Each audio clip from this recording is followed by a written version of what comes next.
to the Bible, at least back to the book of Exodus and the stories of Moses. Wanted to continue this in our Bible Geek course, mini course, whatever you want to call it, on the quest for the historical or the legendary, as the case may be, Moses. We were up to those exciting etymological stories, those name and word origin stories. That is, stories told to explain or sometimes re-explain names that had become unknown or garbled or problematical for theological reasons and required some new explanation. And these stories are virtually never actually reflections of what the names mean. We know that from other sources sometimes. But sometimes it's not exactly they've got the wrong word, it's more like a pun. But let's take a look at one we've already looked at before, at least alluded to briefly, and that is the story of how Moses is named. For other examples, we could go back into Genesis because, boy, there are truckloads of them there, but let's see if we can stick with the Moses material because it's a good quarry also. The story of Moses and the little basket boat in which he's set on his little voyage down the Nile, taken right out of the story of Sargon. But why did they pick this one? What was the point of it? Well, it came in real handy to redefine the name Moses. You remember, before I launch into this, Moses is half of an Egyptian name. The pharaohs bore theophoric names, that is, God-bearing names, since they were believed each one to be the son of a different Egyptian god, and that came about because the pharaohs were married to their sisters and didn't actually want to have sex with them, and so a priest of one of the gods, incarnating the god, would impregnate the empress, the pharaoh's wife, and then the son would be considered, as to legitimacy, the previous king's son, but as to his essence, a divine nature, as the son of one of the gods, of course, whatever god who it was whose priest had impregnated her. It was all pretty much above board. I don't think this was any kind of a secret kept. And so the names reflected that. Tutmos means Thoth has begotten him. Ramesses means Ra has begotten him. The part that comes out, Moses, though that's Hellenized, means son of or begotten. And so it's half a name. It's not, so this character must have been named something else, Egyptian originally, but that's not good enough. In light of the fact that later on he becomes the father of the Hebrew religion. It's got to mean something else. I mean, come on. Not only could he not have an Egyptian name, they figured, but one that was half a divine title, no thanks. So let's see if Moses might be made into something else. And so we borrow a Sargon story, which provides such a graft point at a strategic juncture. And here it is, it's not that long, in Exodus 2:1-10. Now a man from the house of Levi went and took to wife a daughter of Levi. The woman conceived and bore a son, and when she saw that he was a goodly child, she hid him 3 months. Now you know why that is, right? Because, as we'll get into again later, the paranoid Pharaoh feared that the Hebrew sojourners in the land and their colony were getting too many, too numerous, and might pose a threat. They might act as a kind of a fifth column if some other group like the Hyksos were ever to invade again. So he wants to get rid of them all and has ordered all the midwives to kill the Hebrew boys as soon as they make an appearance. So they have to hide Moses since he's a male. And 2:3. When she could hide him no longer, she took for him a basket made of bulrushes and dabbed it with bitumen and pitch, and she put the child in it and placed it among the reeds at the river's brink. And his sister stood at a distance to know what would be done to him, right? She's got no problem, right? There's no warrant out for the daughters. Verse 5, now the daughter of Pharaoh came down to bathe at the river, and her maidens walked beside the river.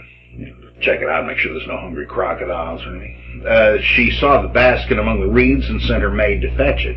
When she opened it, she saw the child, and lo, the babe was crying. She took pity on him and said, "This is one of the Hebrews' children." Then his sister said to Pharaoh's daughter, that is Miriam, said to Pharaoh's daughter, "Shall I go and call you a nurse from the Hebrew women to nurse the child for you?" Pharaoh's daughter said to her, "Go." So the girl went and called the child's mother, and Pharaoh's daughter said to her, "Take this child away and nurse him for me, and I will give you your wages." So the woman took the child and nursed him. The child grew, and she brought him to Pharaoh's daughter, and he became her son. She named him Moses, for she said, "Because I drew him out of the water."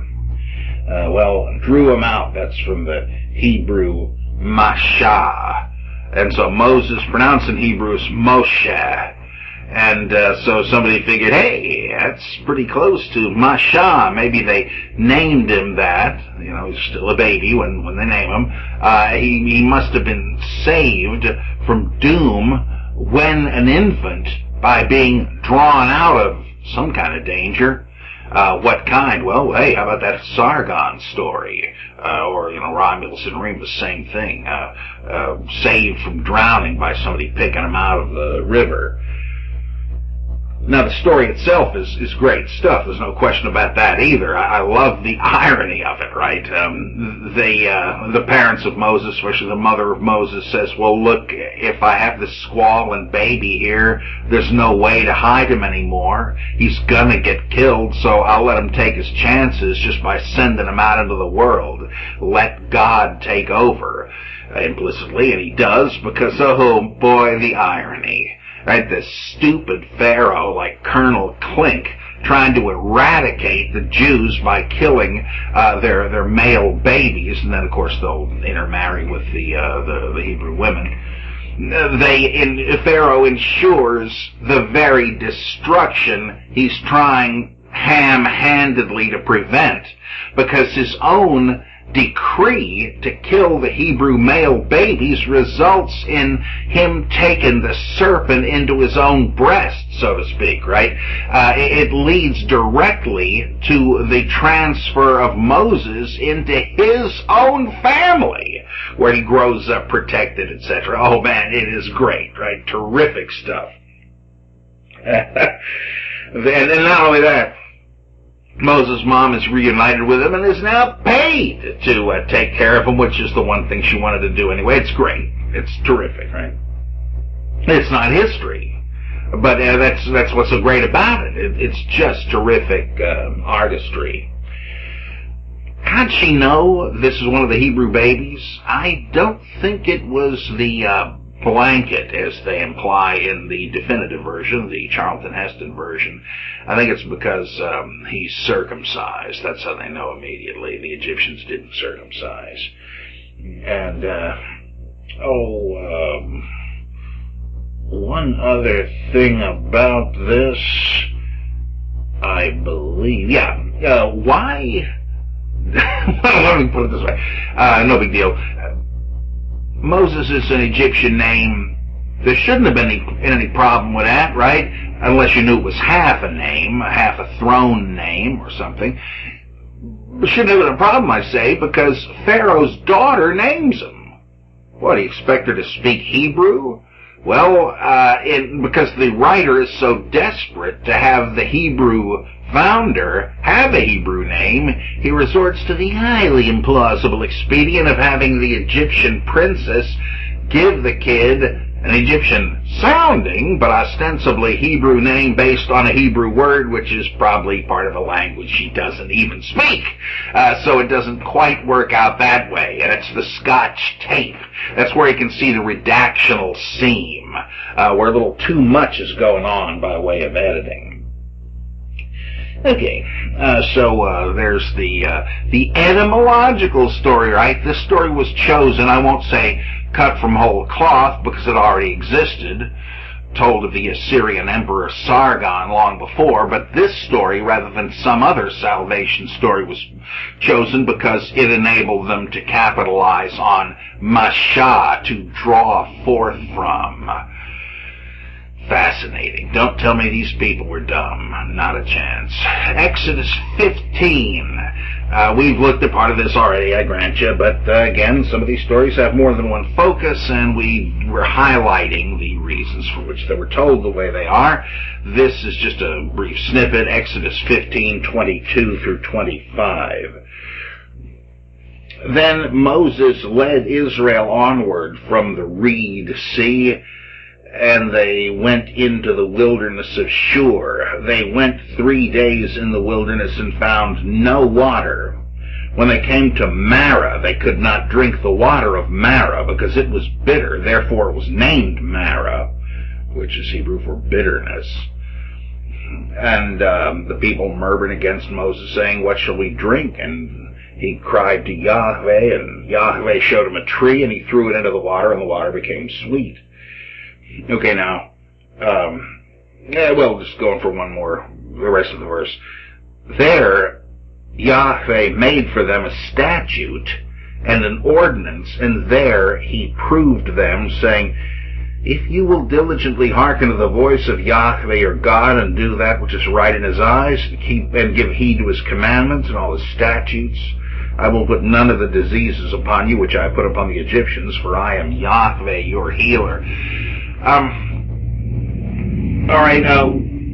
When was it named Marah? It seems to me to imply that it was already called that as a kind of a warning, as if you went up to the place and there was a little sign with a skull and crossbones. Yeah, it's water, but you're not going to want to be drinking this stuff. It's acrid. What is it?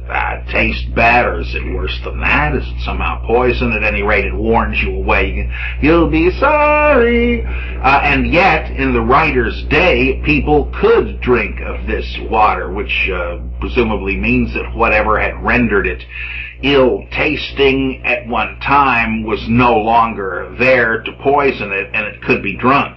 And in that case, you got the paradox, how come it says bitter when it isn't? Well, that actually need be no more than a fake warning by people that lived close by who didn't want other people drinking the water. That's always possible. But if it had changed because of the vegetation changing or whatever, who knows, it would leave people wondering, well, why is it named bitter if it isn't anymore? Well, maybe Moses was responsible for that. He made it drinkable by this eminently scientific means of tossing a tree into it. It's kind of magical, but nonetheless, we've got a story told about it being named Marah, even though it isn't. It's not just that it's named that, but the fact that the name doesn't seem to fit. I think that's really the point, and this is why it doesn't. There's a similar one. We got two versions of this. Exodus 17, 1 through 7.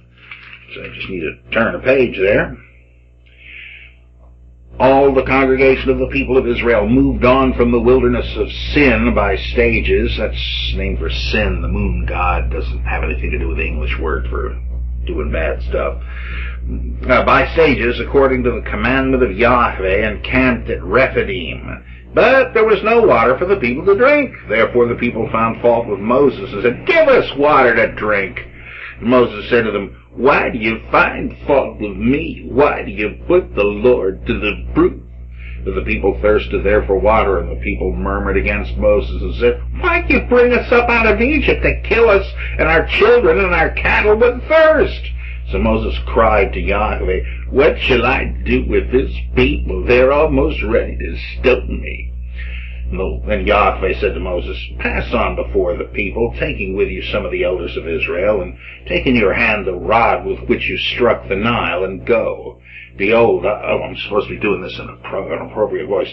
Behold, I will stand before you there on the rock at Horeb, and you shall strike the rock, and the water shall come out of it, that the people may drink." And Moses did so in the sight of the elders of Israel, and he called the name of the place Massah and Meribah, because of the fault finding of the children of Israel, and because they put Yahweh to the proof by saying, "Is Yahweh among us or not?"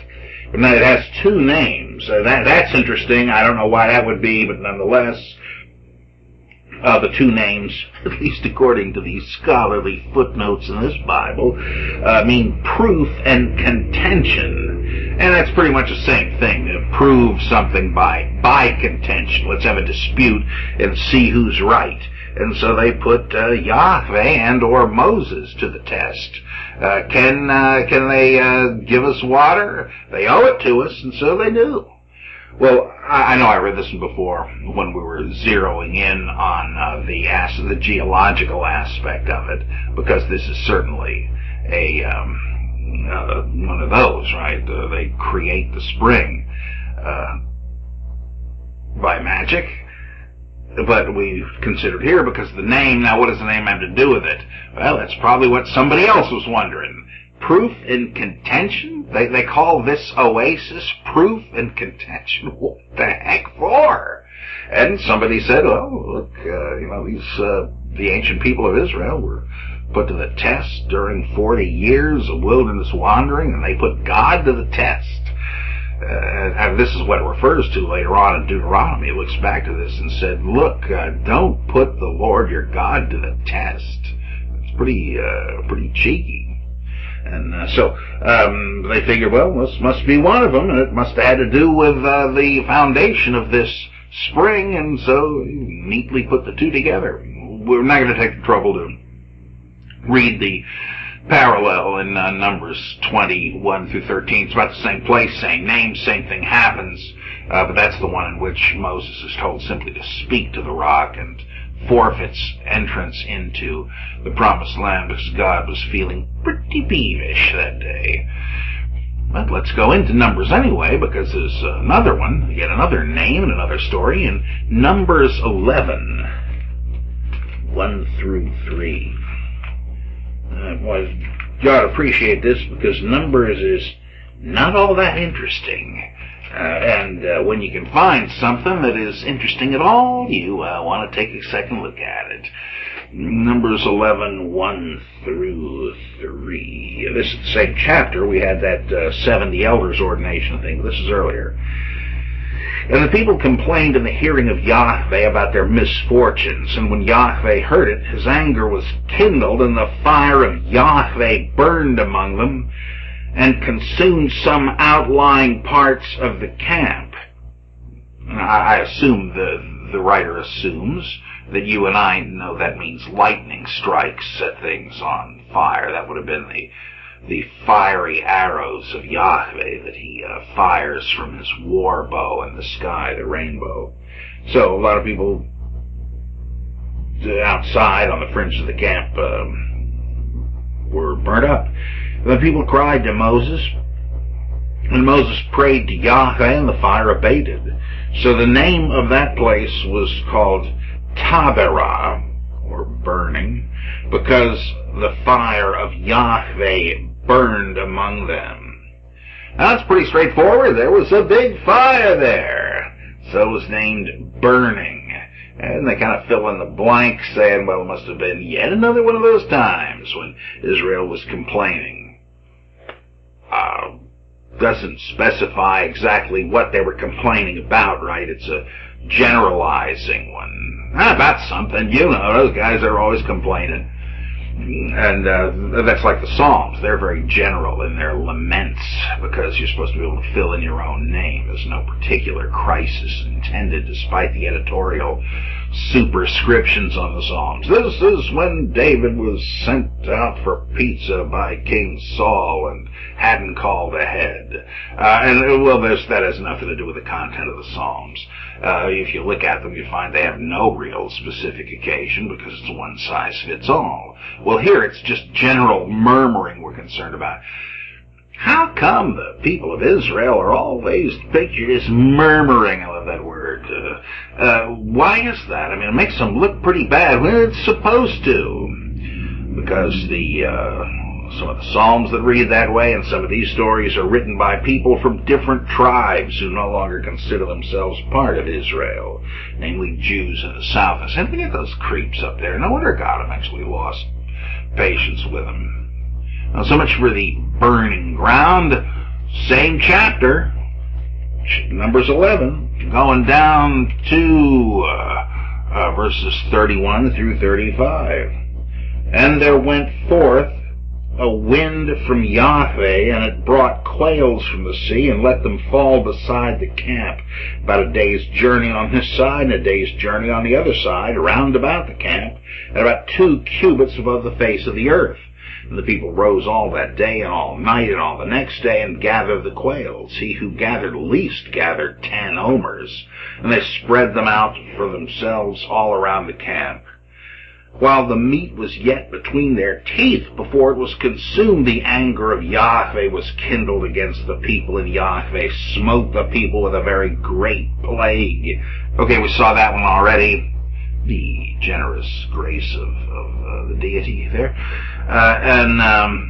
He only grudgingly gave in to answer their prayer anyway, and then he feared he'd make them regret it. Okay, but now we're just pressing on to the name part of it. Therefore, verse 34, therefore the name of that place was called Kibroth Hattaava. Probably butchering the pronunciation of that. I welcome Hebrew readers to let me know. Kibroth Hattaava, because they buried the people who had the craving. What does that mean? It's Hebrew, which for, get a load of this, graves of craving. Yikes. I can think of other things that might denote. Here, it not unreasonably denotes graves that were filled because people were craving and they shouldn't have been. Alright, I know this one is gratuitous, but this could have a great Buddhist meaning. Why is there death anyway? Because of craving. Why is there reincarnation? Because of craving. You want more of this world that'll kill you. But I don't think they're thinking about that yet. But boy, the idea that the grave is hungry, graves of craving, that the grave does not like to be empty, sort of almost a ghost story kind of a thing. But they figured, well, all right, graves that held people that died because of their craving and their bitching about it. What were they supposed to do?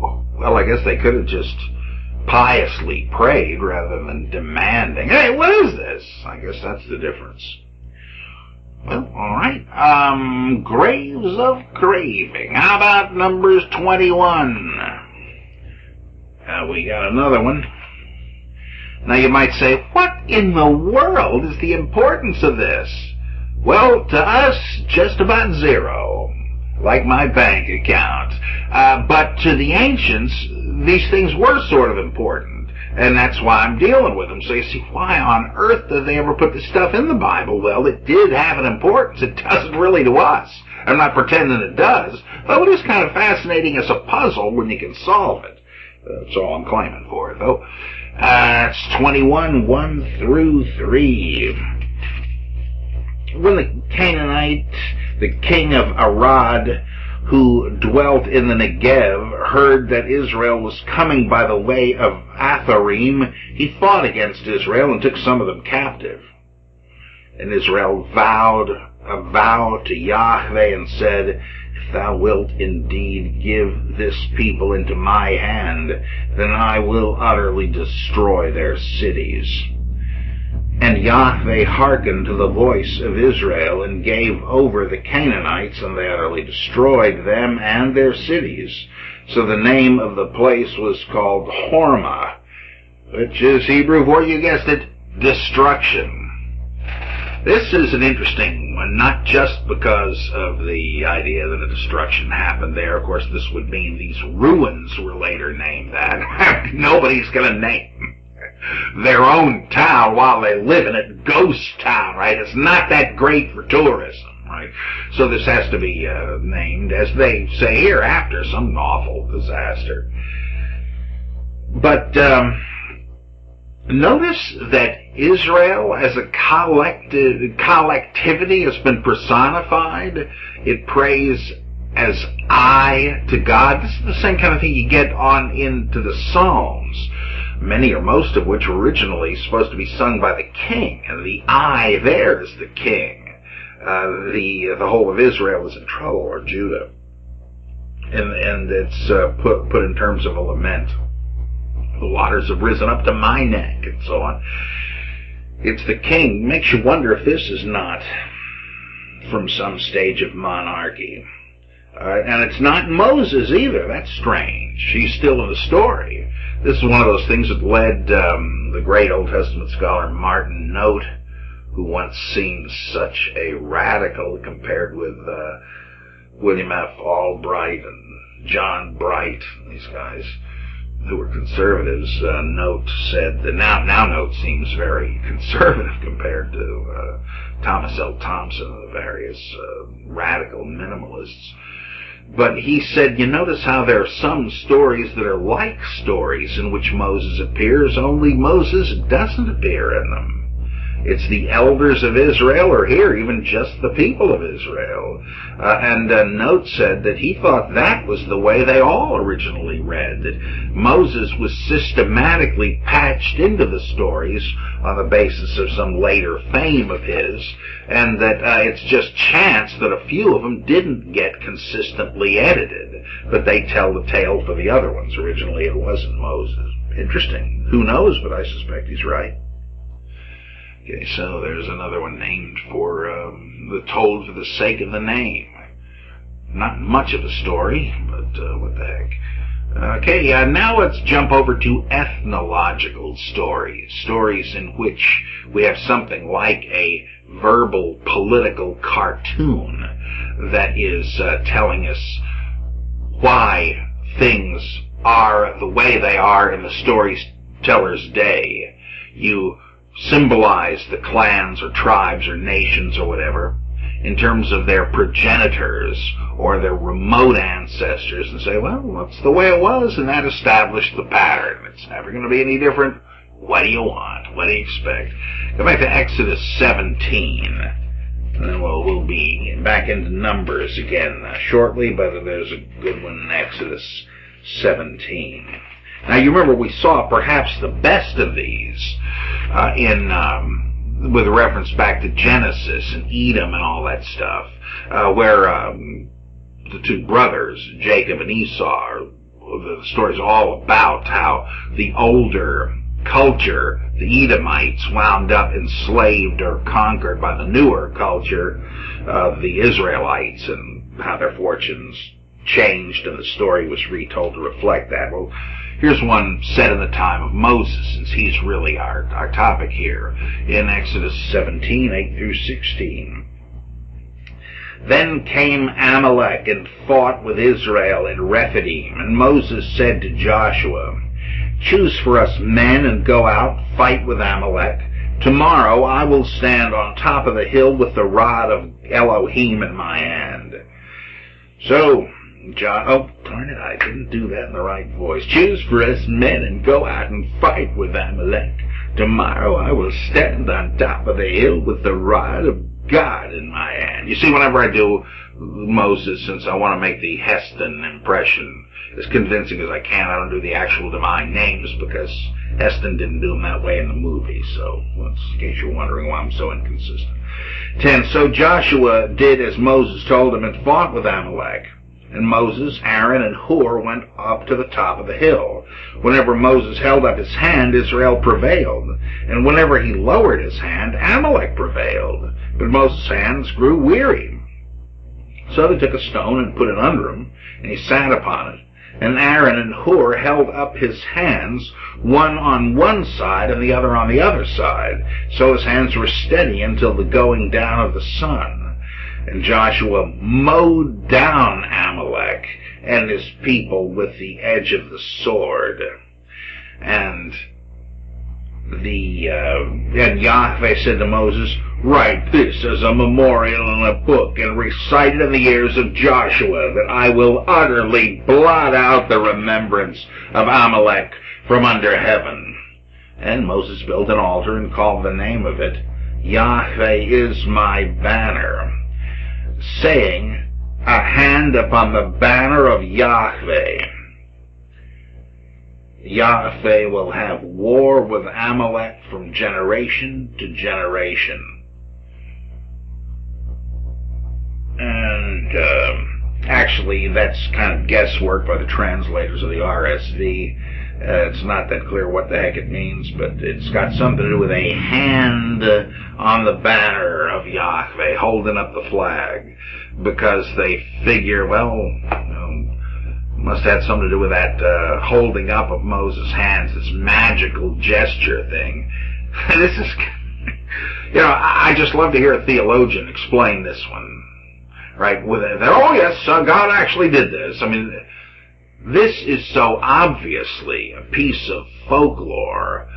Picture to yourself God deciding what good this is going to do. It doesn't matter that it's going to cost lives before they figure it out. Moses holds up the thing and his staff, and they're winning, but boy, it's tough to hold that darn thing up for very long. And so he lets it dip a little bit. Ooh, geez, look, our guys are getting killed out there. Oh, it's the rod, lift it up, Moses. By trial and error, they realize, let's just check again. Oops, oh no, we got it. Okay, we'll lift it back up. It's like a joke, a practical joke. And then finally, well, let's just hold up Moses' arms till there's no feeling left in him, until he's crucified, basically. What is the point? Tell me. Right, is it some pious admonition about how the arm of flesh will fail you, ye dare not trust your own? Well, I don't know about you, but I think Aaron and Hur's arms were made of flesh too. But and then that brings up the question: how the heck did they keep them up? Would they have a team of arm holders around the clock going up there? Fascinating, but kind of silly. Well, that's just what you say, Price. Maybe in hell the devil will tell you what the real truth of it is. Yeah, maybe he will, or maybe it'll be Mickey Mouse that'll tell me. Who knows? Anyhow, the Amalekites are gonna get theirs from generation to generation. Of course, the story is told once various generations of warfare with Amalek have occurred. This is looking backward and trying to explain it in reverse. Well, yeah, the deal was sealed way back then when they tried to prevent us from going on our way, and they shouldn't have done it, but they're kind of stuck now, the bums. And remember old Samuel tells Saul later to wipe out every stinking Amalekite. The only good Amalekite is a dead Amalekite. This has nothing to do with Amulek in the Book of Mormon. It's just that old Joseph Smith kind of ran out of names. Anyway, Numbers. I promised you we'd get back into that thrill-a-minute book of the Bible. Numbers 21. Nope, Numbers 20, sorry. This time we read about the wrath of God, i.e. Israel, against the lousy Edomites. Numbers 20:14 through 21. Moses sent messengers from Kadesh, the holy wilderness, to the king of Edom. Thus says your brother Israel. Oh, I guess, yeah, right. You know all the adversity that has befallen us, how our fathers went down to Egypt, and we dwelt in Egypt a long time.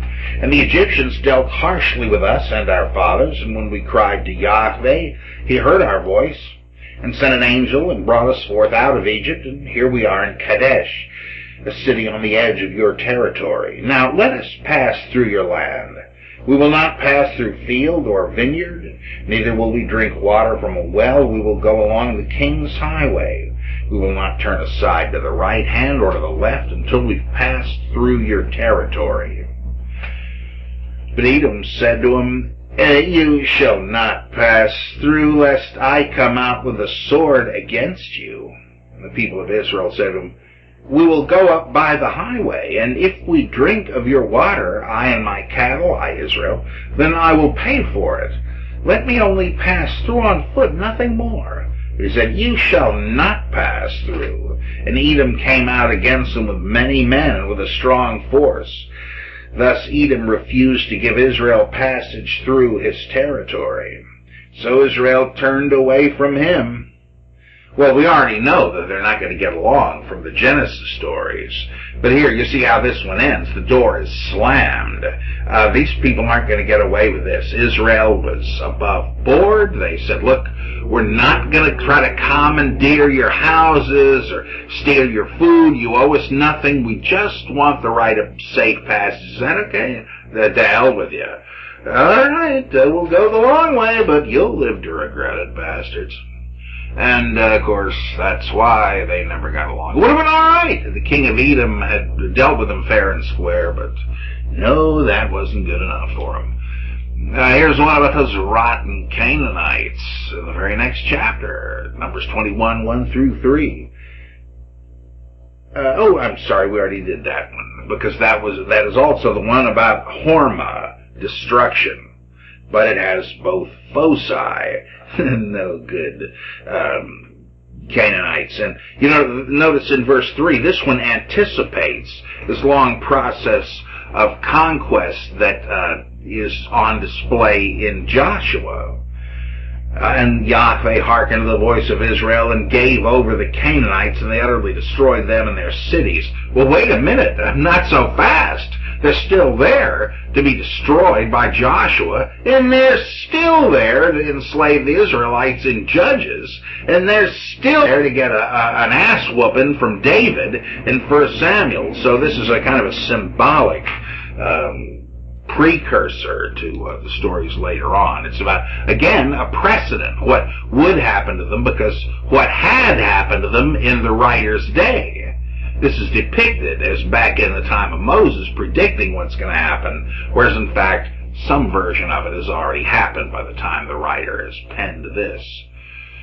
Same chapter again, Numbers 21, 21 through 35.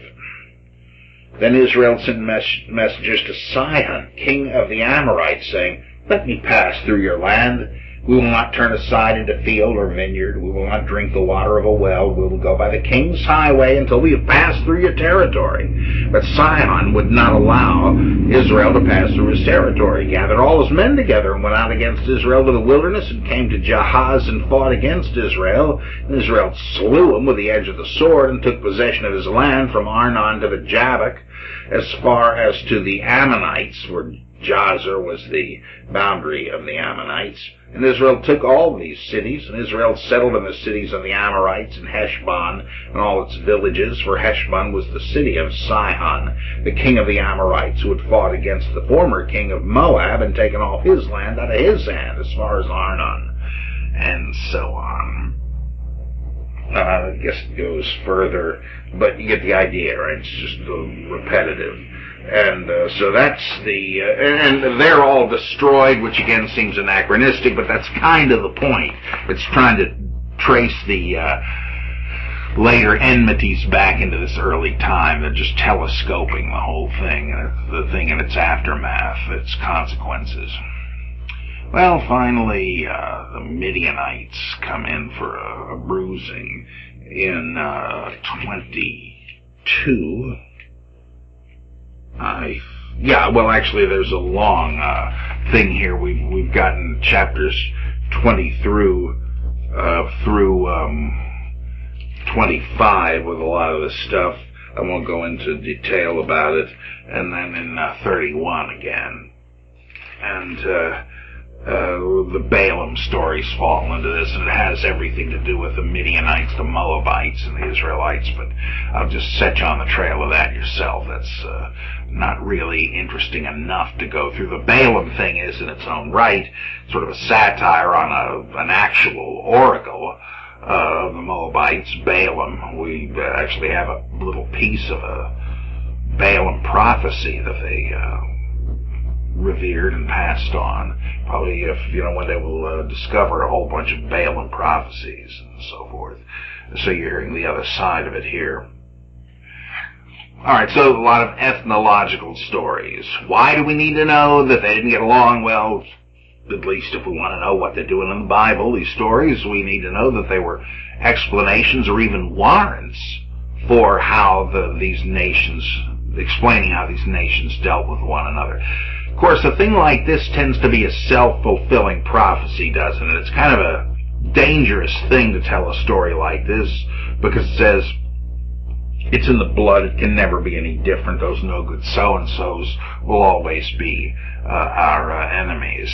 I don't know if that's very helpful, to tell you the truth, but it may remain true simply because of human nature. So there we have these basic categories of stories. Now, there's an awful lot of stuff in the Pentateuch that does not fall under any of those rubrics. But then again, most of that stuff is not narrative in character. A lot of it is simply stipulations, simply laws and the like, rules, regulations, recipes for sacrifices, boring tort law and all this kind of thing, which, you'd need to know it, but would come in handy then. But if you're not, kind of reminds me of a commercial that used to be on a few years ago about this gal who was a tech support person, and to master the incredible amount of knowledge she had to troubleshoot people's equipment over the phone, she had these massive tech manuals piled up. She'd be reading them at every opportunity, even when she's reading her little baby a bedtime story. It's all somehow out of these tech manuals. It was pretty darn funny, and I thought I can see the appeal of never being caught short at the price of nonstop reading. In fact, I have chosen that path. I don't want to be stumped by questions. I don't want to have questions that stump me. I want to know, and so it's worth the time to read it. But you can imagine the poor priests, whether you're talking about the Judean priests or the Vedic priests or any of them, holy mackerel, all the stuff they had to memorize. Now, what do I do in this case? And in that case, boy, there was a lot of it. And a whole bunch of it, maybe most of it, appears in the Pentateuch, the Torah proper. Have I mentioned to you that there are 613 commandments in the Torah? There are only about 100 of those that any observant Jew has to remember to keep, things that come up in daily life and are not simply defined by the Torah. I would say Jews are not all that, like they're less tempted to eat bacon than I would be, because it's not off limits to me. I probably shouldn't eat a whole lot of it because of weight gain. But with Jews, you're not going to go to a Jewish cafeteria and have this forbidden stuff on the menu. Right, so Jewish life is built around the avoidance of certain things. Of course, all cultures are that way. You just avoid them so well you don't even realize you're doing that anymore. And there are only about 100 laws where you had to remember to keep them. And since you've probably done it your whole life, it was no big deal. The New Testament idea in Paul that, whoa man, the law is such a yoke, such a burden. Who can stand the burden of it? Well, this is not a Jewish notion. Even though Paul's name is on it, you're not reading a Jewish writer here. You're hearing the anguish of someone who tried to convert to Judaism and just couldn't hack it. Come on. I mean, it's that way with me and diets. Oh, I can tell you how to lose weight. Mom, why don't you just start eating vegetables? Look, you're kidding yourself. There's about as much chance of me doing that as there is jumping to the moon. And same thing here. These Gentiles said, what do you mean I got to get circumcised? I can't eat ham or shellfish anymore? What? What does this have to do with God? And the huge dispute in early Christianity. Geez, maybe they don't have to become Jews to become Christians. Maybe they're not the same thing. And this, of course, is what led to Judaism and Christianity going separate ways. Maybe that more than the little question of whether Jesus is the Messiah and so on. Well, all right. So much for the categories of stories. I'd like to go into the longest connected story in which events actually happen. That is unlike 40 years worth of narrative where they're just going from one oasis to another. All right, that's a longer story, but there's not much happening in it. I'd like to look at the Exodus and the Sinai stories. There you've got stuff happening. Now, if I've told you this before, let me just remind you of it now. Why are there stories that take place in the wilderness, just going from one place with your herds and flocks to another? Why are they depicted as wandering for 40 years in the wilderness and not going right into Canaan, into Palestine, whatever you want to call it, from the Exodus, which would have taken just a short time? Well, the Bible writers admit, implicitly, yes, it shouldn't have taken long at all.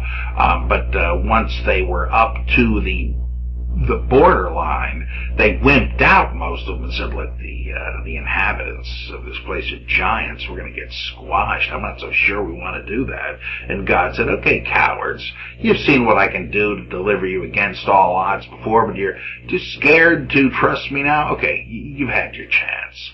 I'm going to make sure all of you drop dead sooner or later out in this wilderness where apparently you'd rather be. And then the next generation is going to be, they'll come in.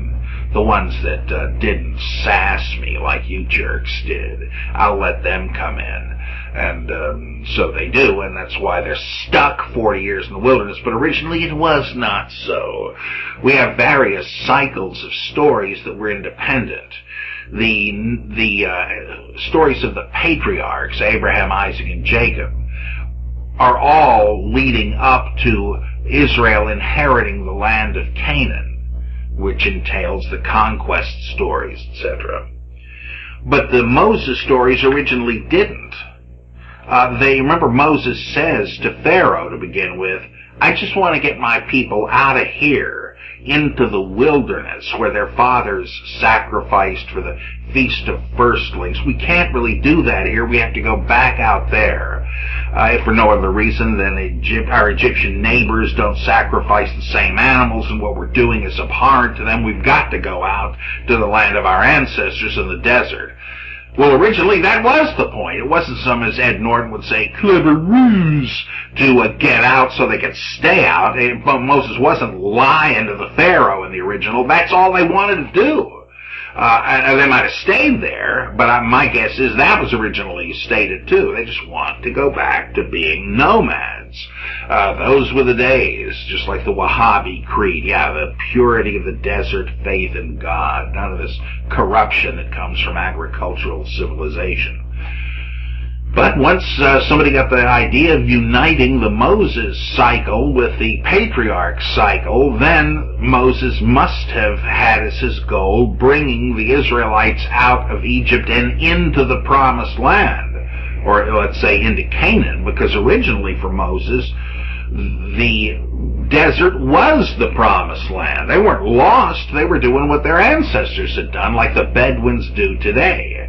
And that's why you got this weird thing about Moses forfeiting his entrance to the promised land. Now, Moses, I'm afraid you're not going to be able to go in there. And why? Well, because I told you to speak to the rock that second time, but you had a temper and smacked the rock. Because of that, you're not going in. Huh? Well, Moses hadn't gone in, according to the stories, originally because he didn't intend to get there. He wasn't aiming for Canaan. So the stories weren't told that way. They couldn't really change that. So they had to have a reason to knock Moses off course so he doesn't go in. It must be a divine punishment, but, on the other hand, Moses is Mr. Perfect, so he can't have done anything very bad. So let's say he just slipped up in some minor way. That then makes God look pretty bad, but they were used to cringing at every distant sound of thunder. Yahweh's going to punish us. And so they figured that was cut your losses. That's the easiest way to tell the story. So, okay, we're looking at the Exodus story where they're trying to get the heck out of Egypt, where their ancestors had taken refuge during the famine 400 years plus before. So let's take a look at the plagues and such. This brings us back to Exodus And back to Sunday school, right? And back to the Charlton Heston movie, which is not a bad place to be. Alright, now you're going to see how there are just loads of serious marks of fiction here. Remember Joseph, who'd become the Grand Vizier of the Pharaoh all those centuries ago, brought in his relatives who were held in high esteem. In fact, a very impressive scene at the end of Genesis was when the old patriarch, Jacob, comes in and meets the Pharaoh of Egypt. It's great stuff. Well, now, long time has passed. In Exodus 1:8, tells us, "Now there arose a new king over Egypt who did not know Joseph. And he said to his people, Behold, the people of Israel are too many and too mighty for us. Come, let us deal shrewdly with them, lest they multiply, and if war befall us, they join our enemies and fight against us and escape from the land. Therefore they set taskmasters over them to afflict them with heavy burdens, and they built for Pharaoh store cities, Pithom and Ramesses," named for one of the pharaohs, right? Ramesses. "But the more they were oppressed, the more they multiplied, and the more they spread abroad. And the Egyptians were in dread of the people of Israel. So they made the people of Israel serve with rigor, and made their lives bitter with hard service in mortar and brick, and in all kinds of work in the field. In all their work they made them serve with rigor. Then the king of Egypt said to the Hebrew midwives, one of whom was named Shiphrah, and the other Puah, when you serve as midwife to the Hebrew women and see them upon the birth stool, if it is a son, you shall kill him. But if it is a daughter, she shall live. But the midwives feared God and did not do as the king of Egypt commanded them." You see, there's already that principle that Acts attributes to Peter, but got from Socrates. Who do you think we ought to obey, God or men? Right. So there's the idea. They feared God, and did not do as the king of Egypt commanded them, but let the male children live. So the king of Egypt called the midwives and said to them, "Why have you done this, and let the male children live?" The midwives said to Pharaoh, "Because the Hebrew women are not like the Egyptian women, for they are vigorous and are delivered before the midwife comes to them." Yeah, that's the ticket. So God dealt well with the midwives, and the people multiplied and grew very strong. And because the midwives feared God, he gave them families. Then Pharaoh commanded all the people, "Every son that is born to the Hebrews you shall cast into the Nile, but you shall let every daughter live." Now, need I point out that it's a little unlikely that there are only 2 women acting as midwives for the whole Hebrew people, whose number is so imposing that not only the Pharaoh but the Egyptians are in dread of them. We got 2 women to take care of this whole bunch of people? Let me point out something else. How stupid can the Pharaoh be? I mean, how many times can these women, if they obey Pharaoh, get away with doing this before they're discovered? Okay, he's a nice healthy boy. Excuse me a minute, Mrs. Goldstein. What happened? Somebody strangled him. You're not going to have a very lucrative, long career in the midwife profession if every boy you deliver dies, right? That's just not going to happen, right? And so the whole notion is ludicrous. But then stupidity hasn't stopped, because when they explain to the Pharaoh what they're doing, the whole point of their lie is that, we Hebrew midwives know what's going on here, so you can trust what we say. Hebrew women don't need or use midwives, but you're the Hebrew midwives. Yeah, well, it's all I can figure is that it is well thought out, but it is to make the Egyptians the butt of the joke. Yeah, these idiots will believe anything. They're so stupid they don't realize what they're doing. It's like the Germans on Hogan's Heroes. Hogan! After he outwits them, 5 seasons of this, how many hundreds of times, into the cooler. How stupid can they be? Well, that's just the sense of humor in these stories. They're infinitely stupid. You see a little bit of this aimed at Jews by Christians at the end of Matthew's Gospel. Oh, so you say, the Christians say, the tomb was empty. Oh, it was, eh? Well, I can tell you why. It must be because your disciples, your apostles, stole the corpse and lied about it. Oh, I know, I'll see you that excuse and raise you another one. No, there were posted guards there who were knocked out by surprise when the angel came. Oh, is that so? They told the Pharaoh what happened, that here's what happened while we were asleep. Huh? Who's going to believe that? Well, they're supposed to be stupid. Oh, good. So it is funny. So maybe they succeeded in what they were doing. I think the stupidity of it is too howlingly obvious to be anything but jokes at the expense of the Egyptians. Well, now, I'm not going to go through every detail of the plagues, as interesting as those stories are. I would like instead to tote them up, let's say. I'd like to take a look at how each of our source documents had the plagues. You don't necessarily need a whole lot. Over in 1 Samuel, 2 plagues were enough to get the Philistines to cough up the Ark of the Covenant and send it on its way. According to the J source, there are 7 plagues. What are they? Well, there is the water changing to blood. Second, there is the infestation of frogs. Third, there's the flies. Fourth, the cattle are slain. Fifth, there's hailstorm. Sixth, a locust devastation. And seventh, the death of the firstborn sons.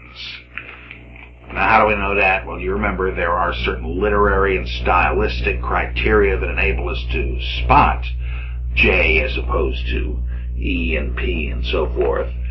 And we have a rare confirmation of this by looking at Psalm 78, which presupposes only the J account of the plagues.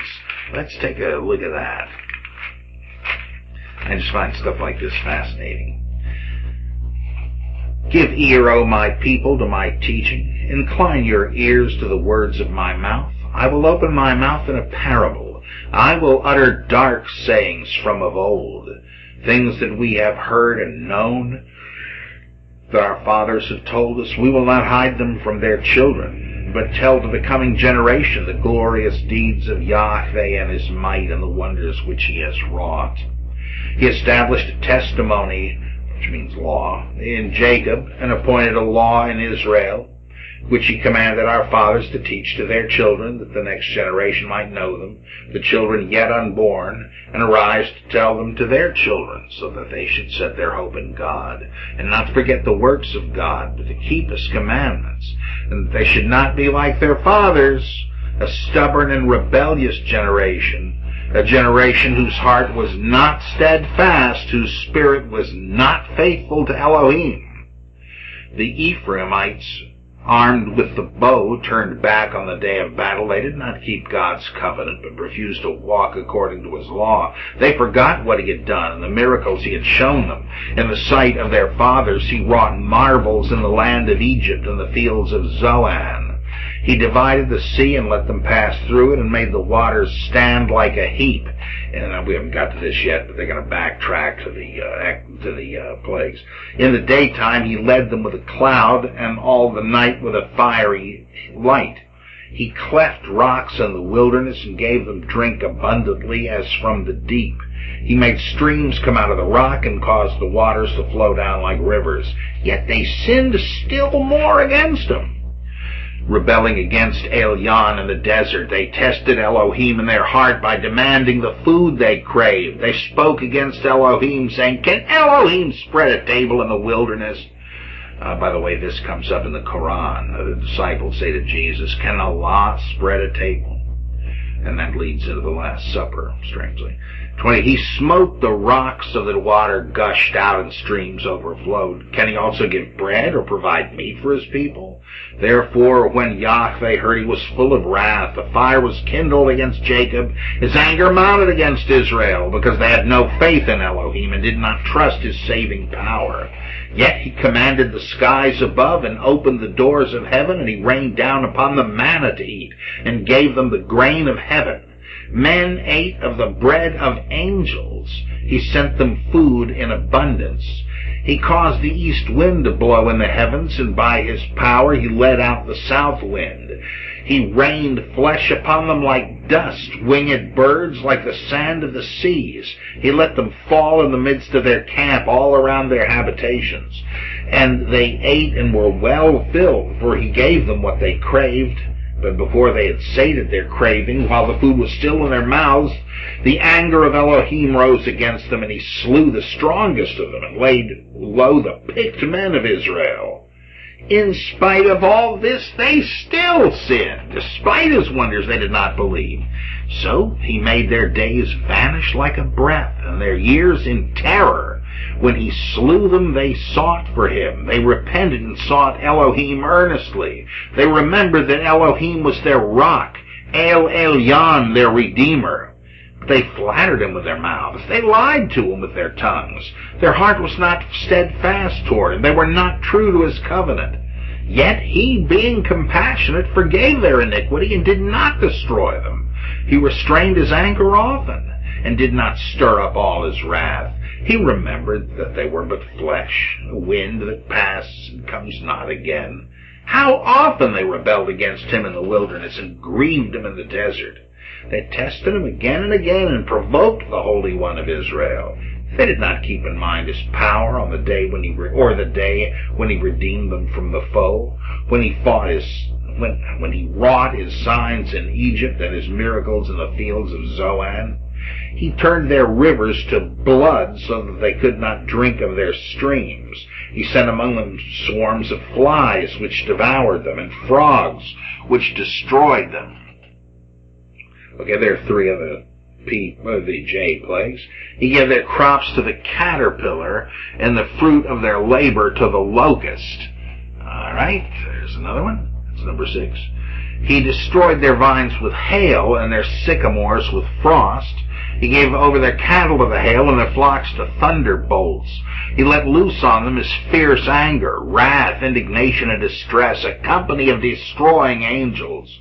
He made a path for his anger, and he did not spare them from death, but gave their lives over to the plague. He smote all the firstborn in Egypt, the first issue of their strength in the tents of Ham. Then he led forth his people like sheep, and guided them in the wilderness like a flock.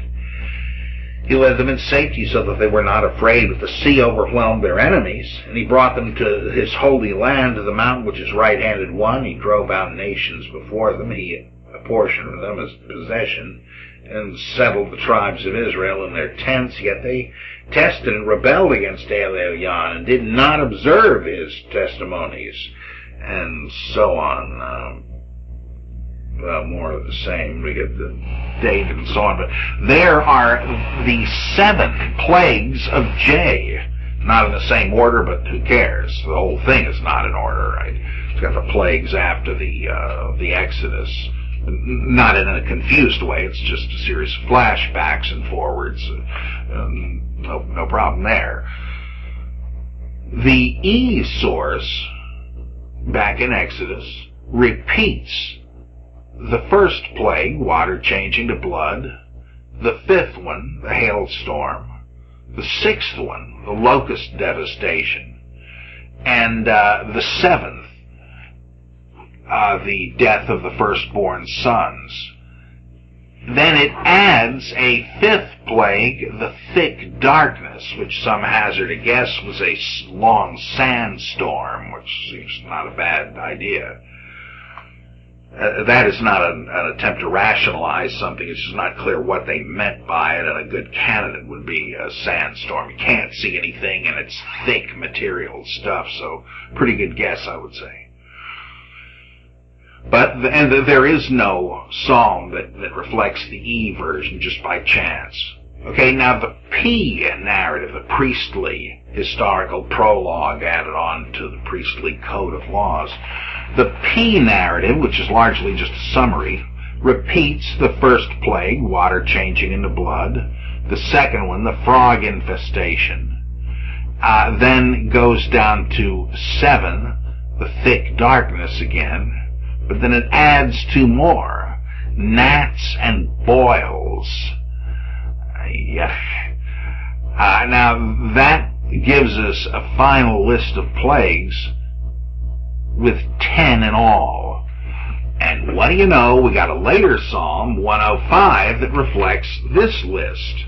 It doesn't have every one of them, but it's got almost all of them, so you can tell if it's working from any stage of the Pentateuchal tradition. It's the post-Ezra one, where you've got them all interwoven. Let's take a look at Psalm 105. And this, I guess what we're doing is interpreting Scripture with Scripture, as they like to say, though they wouldn't like us doing it this way. Oh, give thanks to Yahweh, call on His name, make known His deeds among the peoples, sing to Him, sing praises to Him, tell of all His wonderful works, glory in His holy name. Let the hearts of those who seek Yahweh rejoice. Seek Yahweh in His strength. Seek His presence continually. Remember the wonderful works that He has done, His miracles and the judgments He uttered. The offspring of Abraham, His servants, sons of Jacob, His chosen ones. He is Yahweh our God. His judgments are in all the earth. He is mindful of His covenant forever, of the word that He commanded for 1,000 generations. The covenant which He made with Abraham, His sworn promise to Isaac, which He confirmed to Jacob as a statute, to Israel as an everlasting covenant, saying, to you I will give the land of Canaan as your portion for an inheritance. When they were few in number, of little account, and sojourners in it, wandering from nation to nation, from one kingdom to another people, He allowed no one to oppress them. He rebuked kings on their account, saying, touch not my anointed ones. Do my prophets no harm. When He summoned a famine on the land and broke every staff of bread, He had sent a man ahead of them, Joseph, who was sold as a slave. His feet were hurt with fetters, his neck was put in a collar of iron, until what he had said came to pass. The word of Yahweh tested him. The king sent and released him. The ruler of the people set him free. He made him lord of his house and ruler of all his possessions, to instruct his princes at his pleasure, and to teach his elders wisdom. Then Israel came to Egypt. Jacob sojourned in the land of Ham. And Yahweh made His people very fruitful and made them stronger than their foes. He turned their hearts to hate this people, to craftily deal with His servants. To hate His people. God Himself hypnotized the Egyptians into hating His people, just so He could get the chance to show what He could do on behalf of His people.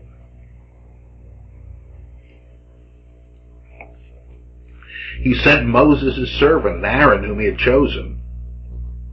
They wrought His signs among them and miracles in the land of Ham. He sent darkness and made the land dark. They rebelled against His words. He turned the waters into blood and caused their fish to die. The land swarmed with frogs, even in the chambers of their kings. He spoke, and there came swarms of flies and gnats throughout their country. He gave them hail for rain and lightning that flashed through their land.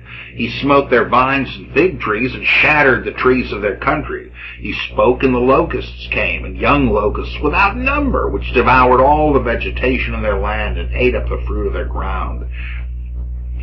He smote all the firstborn in their land, the first issue of all their strength.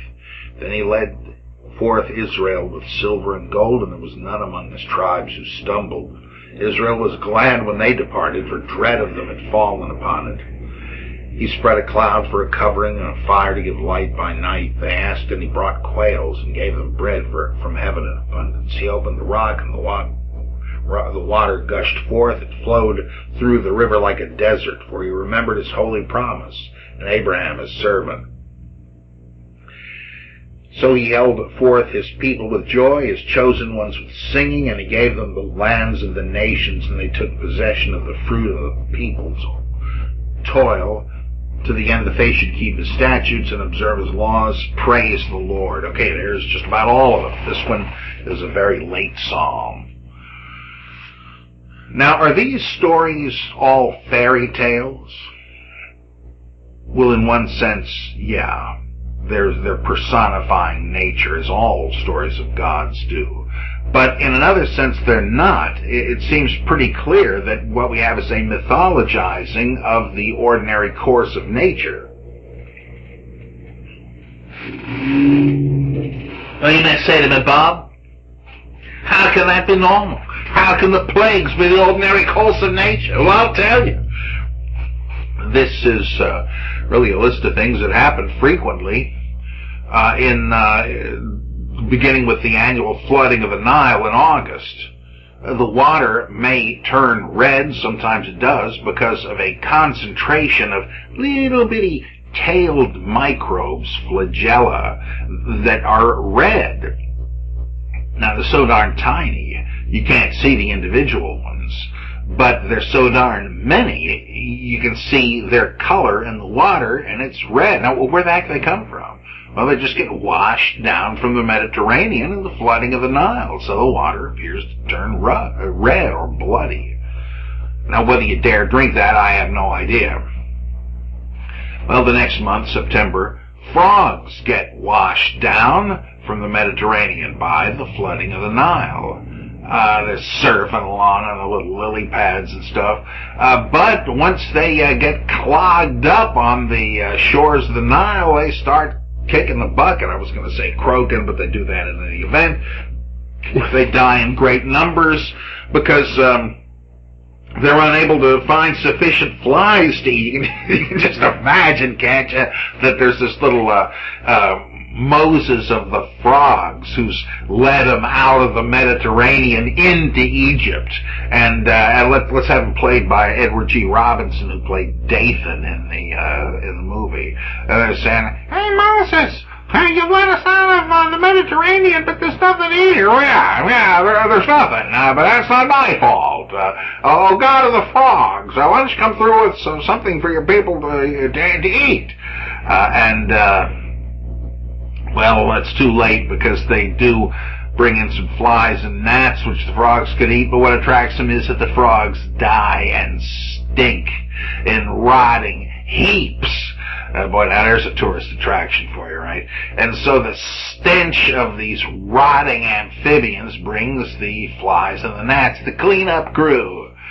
And diseases fatal to cattle and humans. And how about those cows? The cows are all killed 3 times. And that alone tells you that since even in J they get killed a couple of times, J has conflated stories already. It found shorter plague narratives and put them together. But all of the plague narratives choose a few of the plagues that did happen as a series on a regular basis. Now, not all of them happen, because some of them are not tied in with the sequence, though they could happen along with it. For instance, these hailstorms, sandstorms, and locust devastations. That happens in Egypt, but it could well happen in connection, overlapping. These flood-borne phenomena, both could be going on, though they're two separate things. And so that's one reason why you don't find all of them in any one narrative. But the storytellers have retained local color for Egypt by putting together different accounts of floods and plagues and the like, and done a real good job of it. Again, there are redactional seams. There's places where it reads kind of rough and doesn't quite fit exactly. And of course, the narratives makes it sound like this is something that is unprecedented and unparalleled, where originally the point must have been, this is what everybody prays to their gods to save them from, and generally they are saved, but because the Exodus here doesn't assume they're happening again and again.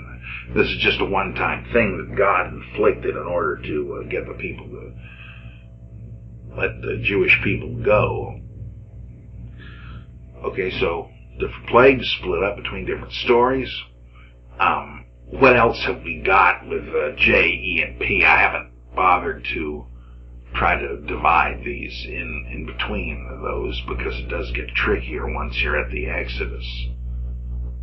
And the various writers all start calling God Yahweh, but it's just enough for our purposes to note here that J and E have Aaron accompany Moses as his sidekick in these stories. And as you read back in the earlier parts of Exodus, Moses does not want to be God's spokesman. God said, you're tiring me, Mo.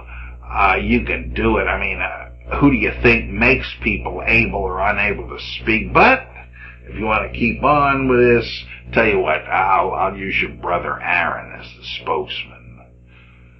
This is itself a kind of a fiction that alludes to an ancient Middle Eastern doctrine of prophecy, that God will send an esoteric revealer, and like Moses or Jesus or Abraham or Muhammad, etc. But then he will send someone with an explanation for the whys of what the miracles really mean, and assuring them that they happened. And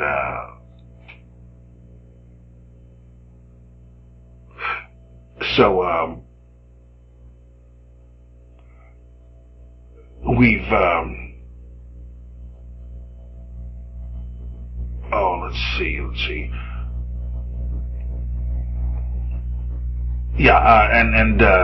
So Aaron becomes the spokesman, as God tells Moses, you'll be like me and Aaron will be like you, explaining everything.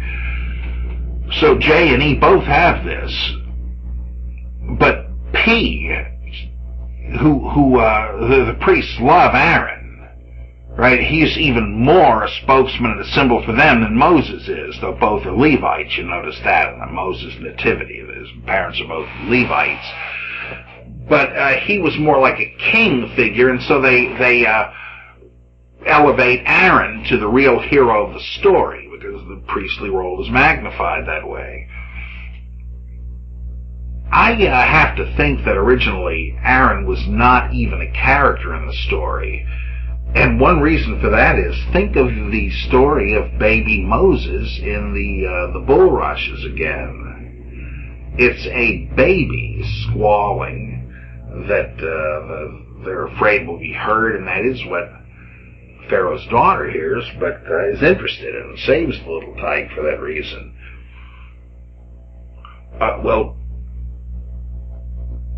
Alright, Miriam is there.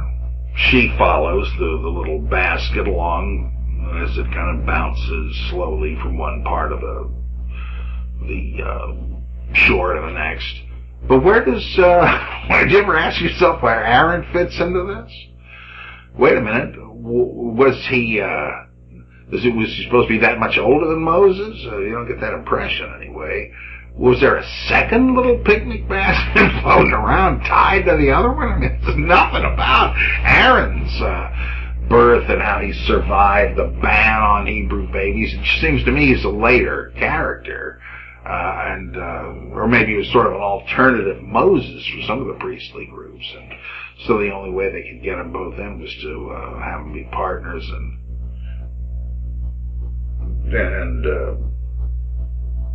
even let Moses give Aaron the miracle-working rod. I mean, it's almost like a rival Moses, and I suspect it is. Which I guess, I know I'm reaching on this one, but it seems poetic justice when John Carradine, who played Aaron in the Ten Commandments, winds up playing a Moses-like figure in the later movie The Black Sleep.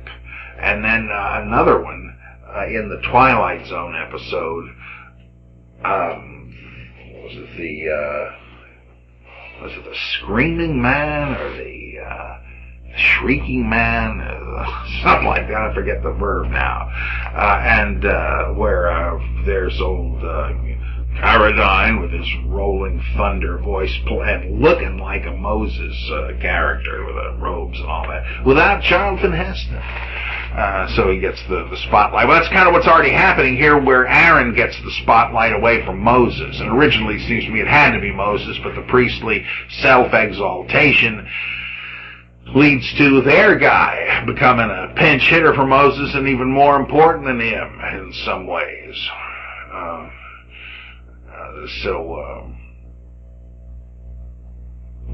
I guess that's good enough for the relevant distinctions between J and E and P there.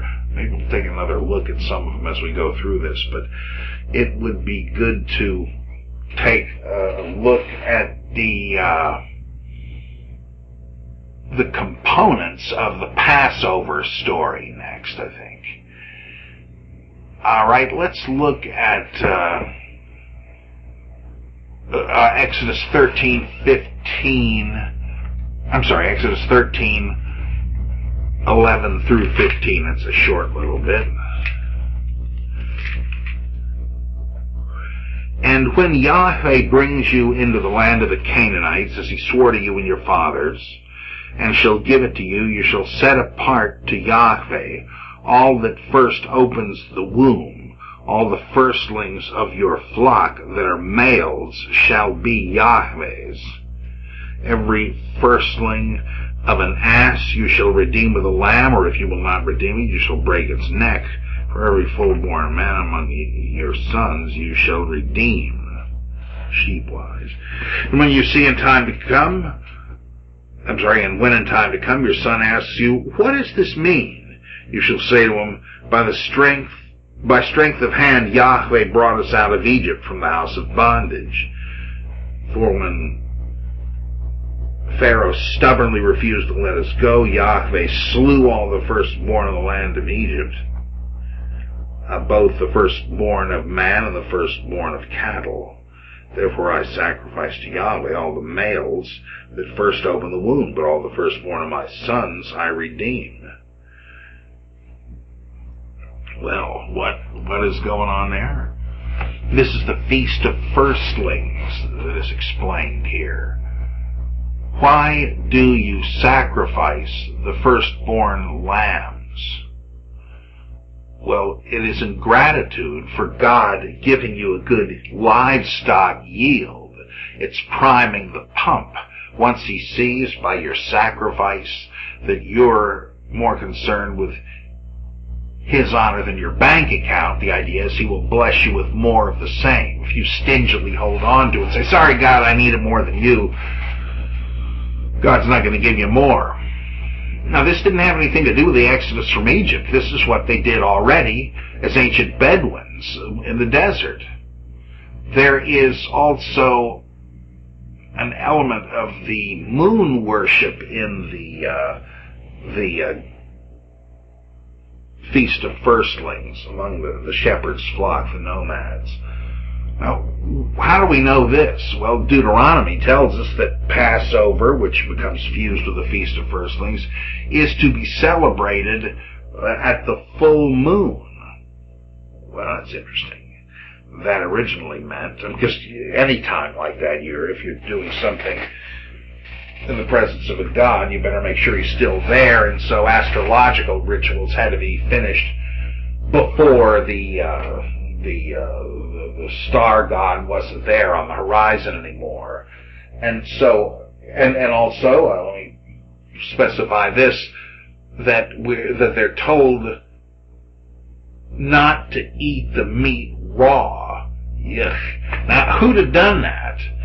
Well, they used to do it in haste. I'm sorry, it says to eat it in haste during the full moon and not to leave any of it till the morning. Why was that? Well, because as the moon waned, the god left originally. Sin, the moon goddess. And the Bedouins loved the moon because they loved the night. It was less hot then. Abraham originally stood for the moon, the great father. Sometimes it would be mother, but in this case the father of a multitude, namely the stars. It was cool when the winter's night was comforting us. In the daytime, over there most of the time, it's like a living hell. And so they were willing to give that to God, and since God was already punishing them, who's going to want to go to under the earth to the fricasseeing bins of hell and so forth? So, originally, by what it tells you not to do, in other words, to cease doing, because your ancestors had done it, it clues us in that you had to eat, that you had to finish the meal while the God in whose honor you ate it was still around to see you do it. Hence, eating it in haste, and not leaving any for the rest of the day. It doesn't fit if you're doing it in honor of Yahweh anymore, because Yahweh is not tied to one of the planets. This shows the ancient roots of this thing.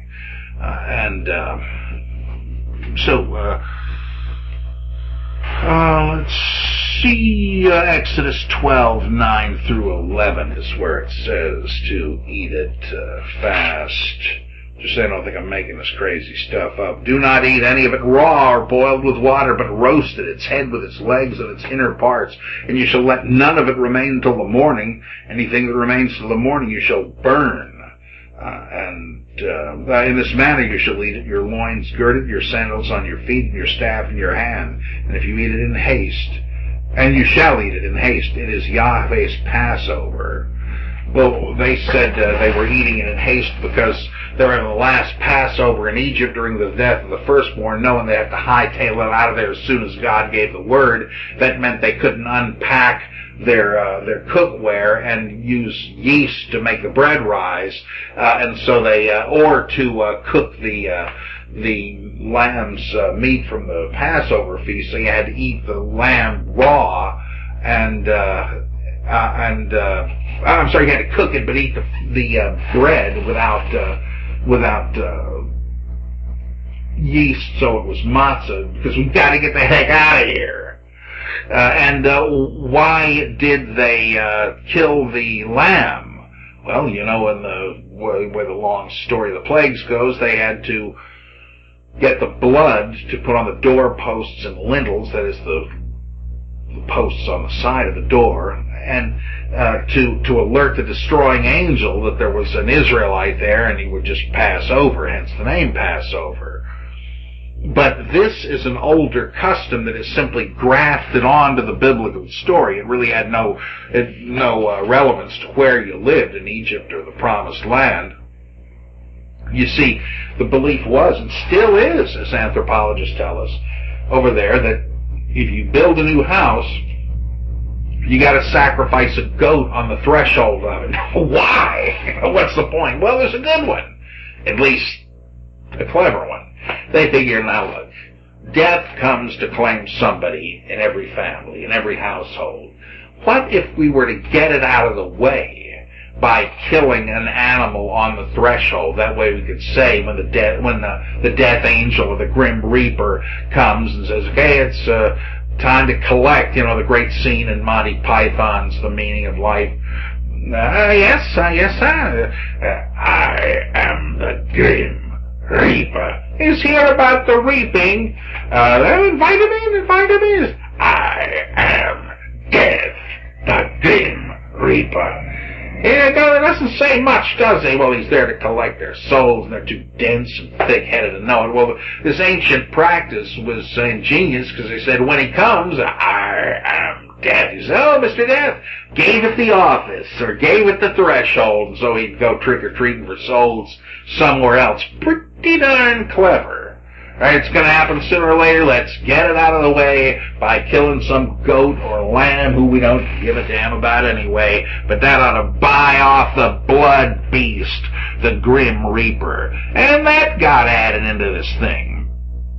You see, they've already got the Feast of Unleavened Bread, which is an agricultural feast. They've already got the Feast of the Firstlings of the Flock, where you give back the one that opens the womb, the firstborn for any animal, the male firstborn, and in hopes that there'll be more. And you've already got the sprinkling of the blood for a new house. Well, once the Exodus myth came about, they incorporated these elements into it. There were these different reasons, which I just try to explain in a semi-coherent fashion, for putting the blood on the doorpost and the threshold, for having the pure bread without the corruption, quote-unquote, of anything else, of yeast, because it's the feast of the harvest, and the sacrifice of the lamb or goat originally to the moon god while the moon was out in a raw state and so forth. These things are patched together in this narrative where Moses delivers the people out of the house of bondage, something that archaeology makes quite clear never happened. But once it had happened, in story form, they took these old practices and gave them a new pedigree. What do they say? Ritual precedes myth. Myth is the script for a ritual, and it explains in the process why we're doing this. The classic case of that is what we just read in chapter 13. Why are we doing this? Oh, well, it's because of this. Back in the time of Egypt, you got to have an etiological or a ceremonial story to explain it, because kids are going to want to know what on earth we're doing this for. Why are we putting these stockings on the mantle Christmas Eve? What the heck for? It was for so they can dry out of the laundry. No, Santa Claus is coming to town. You better not cry. Well, they did the same sort of thing. Don't mean to minimize it. That's just what they did. And sometimes people will forget why things were originally done. But they don't want to do them by sheer rote, so they'll come up with something else. One anthropologist was doing research in local Mexican Catholic churches, and he's looking for local variations in worship, and he found one seemed kind of odd. When everybody would they had an old church, freshly whitewashed, and as the congregation would leave, they would as they're on their way out of the building, they've left the sanctuary, they turn to face a blank wall, they genuflect and then leave. He said, hey, that's something I haven't seen before. So he eventually asks some of the older congregants, do you know why your people do this? There's no symbol there. Why are they doing it? And he didn't know. And so eventually, for some reason, while the guy is still there, they chip away the paint. I guess they're going to redo it. There's too many layers. And they find out, what do you know? The next layer under the whitewash is an elaborate painting of the Virgin Mary. This had been done long ago, before any of the people going to this church even knew what was there. Now, why did they ever whitewash it? Who knows? That he didn't find out. But you see, the thing is, even though the myth part was obscured, the reason for doing it, well, there's the Virgin Mary. You're going to bow to her as you leave. Even though she wasn't there anymore as far as they knew, and they didn't even know she had been there, they continued to do what all their ancestors did, not knowing why. Well, eventually people are going to want to know why. And, well, in fact, that might have been why they chipped away at it. I don't know. Maybe the guy's question, maybe the anthropologist's question led him to do it. Pretty fascinating. So myth is the script for ritual, but ritual precedes myth, and things have to be explained or re-explained to keep things seeming meaningful, to come up with some rationale. Let me give you a rationalizing, in the modern sense, version of this about the Sabbath. We have 2 or 3 different rationales given in the Bible itself. Well, God worked 6 days and kicked back on the 7th, and so we ought to do the same. There are other ones offered. But I saw on, I believe it was the British documentary series, The Long Search with Ronald Eyre, he stays with a Jewish family in Israel, I believe, modern state of Israel, and it's the Sabbath, and they're explaining all the neat stuff they do to welcome in the Sabbath on Friday evening as the sun goes down, and how they are just going to have a family evening at home, eating the meal and discussing Torah and so forth, and they're not going to go out and do what they ordinarily do, work or recreation. They're not even going to answer the phone. And the rabbi who's explaining this says, don't you kind of like that?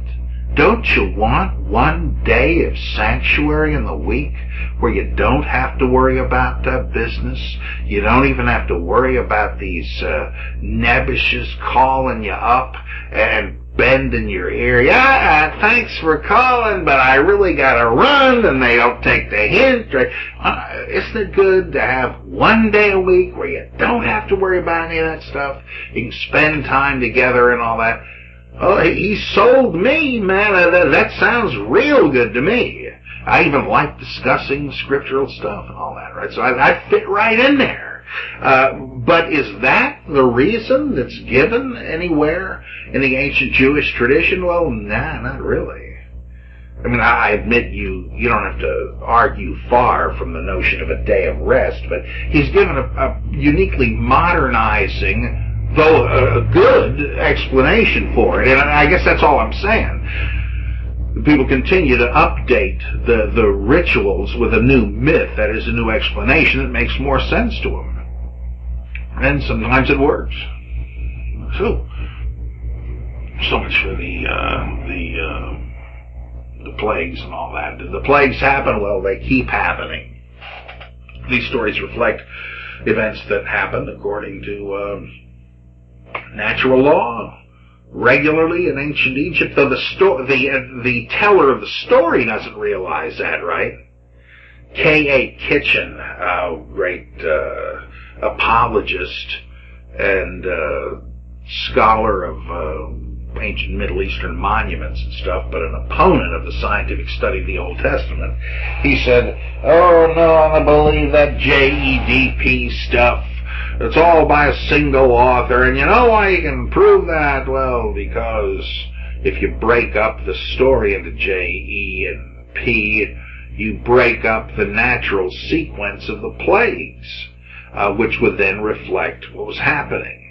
That's not much of an argument, because all you need to point out is that they don't have to be a complete list, since not all the things even happened all the time. But Kitchen certainly seems to be right. These phenomena would be the basis of the stories, but then the stories are wrong.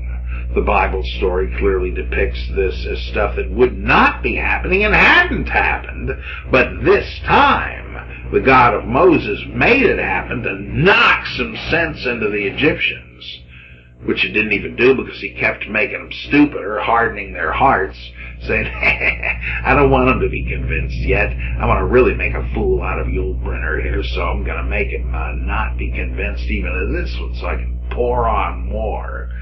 And Moses even says to God, in effect, what Peter says.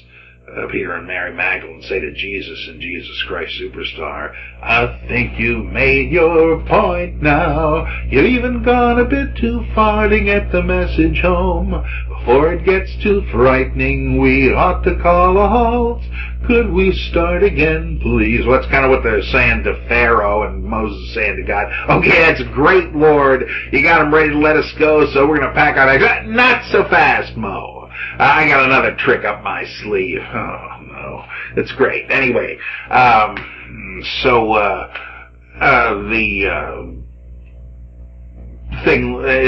Kitchen doesn't like the source theory. He does like the rootedness in nature. The plagues one after the other. But that's not what the author thinks he's telling you about, right? The Exodus author thinks these things had never happened before. These are discrete pointed, one-time only miracles of God. Whoever wrote this did not know the way of things in Egypt. This is written by somebody who lived somewhere else long afterward. Just like the manna in the wilderness that we talked about last time. Whoever wrote this did not understand what manna was. You look at these books like Kelber's The Bible as History, and he says, oh, the Bible is right! There's this flaky, sweet stuff that appears out in the desert. Hey, that's not what the Bible writer thought. He thought God was sending down this stuff special delivery, and he was skipping them on the Sabbath. This is not what happens. He didn't realize this, right? He thought it was a miracle, not a repeatable natural phenomenon. So the Bible is wrong. I forgive it. You know, I don't rejoice in blasting the Bible. I don't believe the Bible, but then again, I don't believe the Nibelungen Lied or the Odyssey. What does that matter? I love the stuff, though. Well, let's get on in conclusion to the great crossing of the sea. Now, you've noticed already I've begun to inject a dose of liberal, God-hating, Christ-denying modernism into this thing by calling the sea of reeds, or the Reed Sea. Doesn't the Bible say it was the Red Sea? I got news for you, pal. No, it does not. If you're reading the Hebrew Bible, the original Bible, it consistently says the Yam Suf, which means the marsh. It means the Sea of Reeds. There was a Red Sea. They knew about it. It's a much bigger body of water, and it does not say the Israelites crossed over that. Now, for some reason, I don't know why, when the Bible was translated into Greek, they decided to translate the Yam Suf, the Sea of Reeds, as the Red Sea. And again, right, there is a Red Sea, but it's not the Yam Suf. So they simply identified the two. I guess they didn't know what the Yam Suf was. I don't know. But since fortuitously red and reed look so similar in English, you can just say the Reed Sea and you will be accurate and it will sound familiar, but it ain't the Red Sea in the original, which means the miracle was not the water piling up on each side like a huge aquarium. Boy, is that effect great in the Ten Commandments. And indeed, in some of the verses of the narrative, that is what happens. But in others, it doesn't. It's not the same thing. And so I think perhaps when the Septuagint translators got to the piled up water, they said, wait a minute, this is no marsh we're talking about. Is it possible they mean the Red Sea? There's enough water there. And I'm guessing, that's all, that is the origin of the switch over to the Red Sea, whereas it was the Reed Sea. Now, what the heck happened there? Let's see, shall we read the different versions of it first? That might not be a bad idea. That'd be in, are we 14? Well, depends on where we want to start with this, I guess. I want to read to you from the Bible in American translation, because I happen to have one that is marked with the colors of assigned to different sources. All right. The Egyptians decide, after all, to follow the Israelites whom they have let go, and they're going to try to capture or destroy them at the sea. Let's see, where do I want to start? This is quite a chunk. All right, let's start with chapter 13 verse 17 and following. This is from the Elohist version, verses 17 through 19. Now when Pharaoh let the people go, Elohim did not lead them in the direction of the land of the Philistines, although that was near at hand, lest, thought Elohim, the people be filled with regret when they experience war and return to Egypt. So Elohim turned the people in the direction of the desert and the Reed Sea. And the Israelites went up armed out of the land of Egypt. Moses took the bones of Joseph with him, for he had made the Israelites take a solemn oath, saying, Elohim will be sure to take note of you, and then you must take my bones up from here with you. Then there's part of the priestly summary in verse 20. Setting out from Sukkot, they camped at Etham on the edge of the desert. Then the J version in verses 21 and 22. Yahweh used to go in front of them in a column of cloud by day to guide them along the road, and in a column of fire by night to give them light, in order that they might travel by day and night. The column of cloud by day and the column of fire by night never moved from the head of the people. Now we go back to the E version in 14, 1 through 4. Then Yahweh, remember E also uses Yahweh after the revelation of that name to Moses. Yahweh said to Moses, let the Israelites turn back and camp in front of Pi Hahiroth, between Migdol and the sea, in front of Baal Zephon. You must camp opposite it, beside the sea. Pharaoh will say of the Israelites, they're wandering aimlessly in the land, the desert has shut them in. Then I will make Pharaoh obstinate so that he will pursue them, and thus I will gain honor through Pharaoh and all his army, and the Egyptians shall know that I am Yahweh. They did so.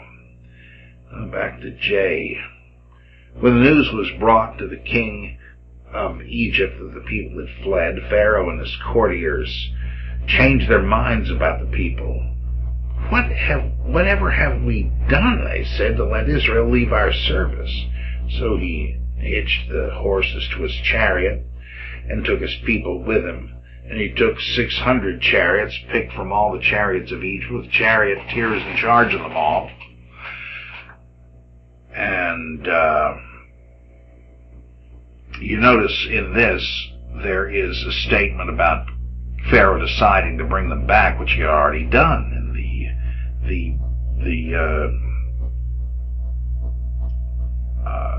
E version. Well, let's go to the priestly version now in verse 8. Yahweh made Pharaoh, king of Egypt, obstinate so that he pursued the Israelites as they were going triumphantly out. The Israelites pursued them, all of Pharaoh's horses and chariots, his cavalry and infantry, and overtook them, camping by the sea, near Pihahirot, in the front of Baal Zephon. Then the Yahvist in verse 10. As Pharaoh drew near, the Israelites raised their eyes, and there were the Egyptians setting out in pursuit of them. The Israelites were terribly afraid and cried to Yahweh, and they said to Moses, was it because there were no graves in Egypt that you have taken us away to die in the desert? What a way to treat us, bringing us out of Egypt. Isn't this what we told you in Egypt would happen when we said, leave us alone and let us serve the Egyptians? It was better to die. It is better for us, to serve the Egyptians than to die in the desert. But Moses said to the people, do not be afraid. Stand by and see how the Lord is going to save you today. For although you see the Egyptians today, you shall never see them again. The Lord will fight for you while you have only to keep still. Then, priestly author. Then the Lord said to Moses, "Why do you cry to me? Tell the Israelites to set forth, and then raise your staff and stretch out your two hands over the sea, and thus divide it in two, so that the Israelites may proceed on dry ground right into the sea. Then I will make the Egyptians obstinate, so that they will go in after them, and thus I will gain honor through Pharaoh and all his infantry, chariots, and cavalry, so that the Egyptians may know that I am Yahweh, when I have gained honor through Pharaoh, his chariotry, and cavalry." That's very reminiscent of 14:2-4, and its vocabulary and stuff. Back to J. Then the angel of Elohim, who was accustomed to go in front of the army of Israel, left his position and went behind them. The column of cloud also left its position in front of them and took its place behind them, and came between the army of Egypt and that of Israel, so that the cloud was there with its darkness, and the night passed by without the one coming near the other all night.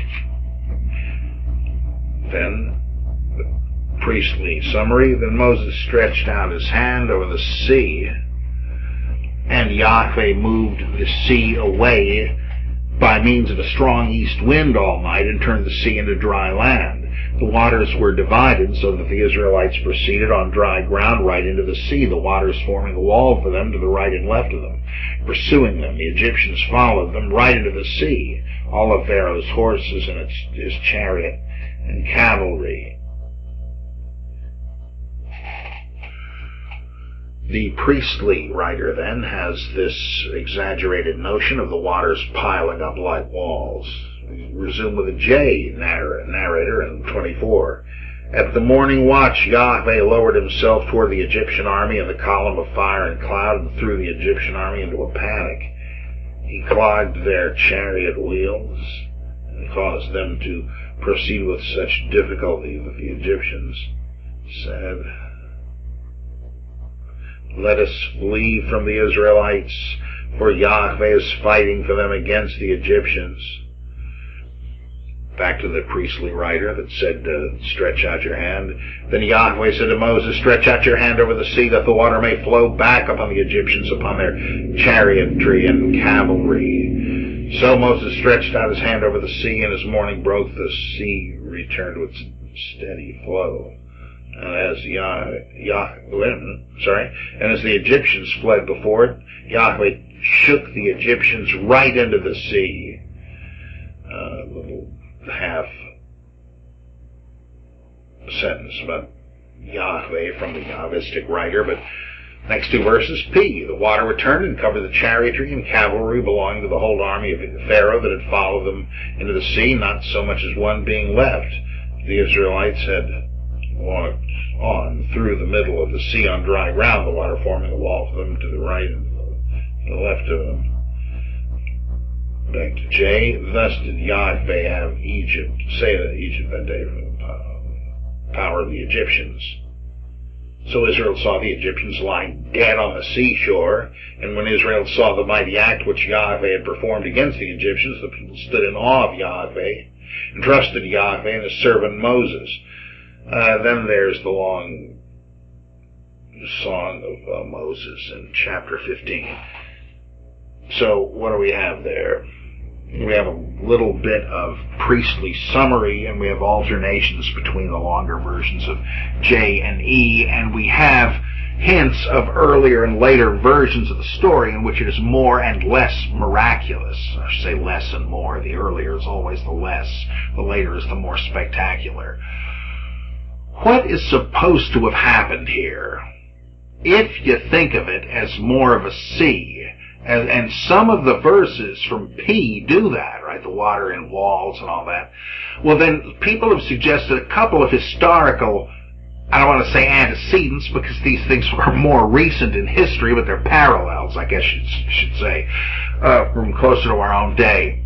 Suppose, this naturalistic theory goes, Mount Sinai was a volcano, and it erupted just as the Israelites found themselves pursued by Egyptian troops and trapped backs to the sea. The seismic activity caused a land bridge to rise from the seabed, pushed up by subterranean gases. Now, the bridge remains on the surface long enough for the Israelites to cross over. But it collapsed because the gases were already dissipating underneath the heavy weight of the Egyptian army.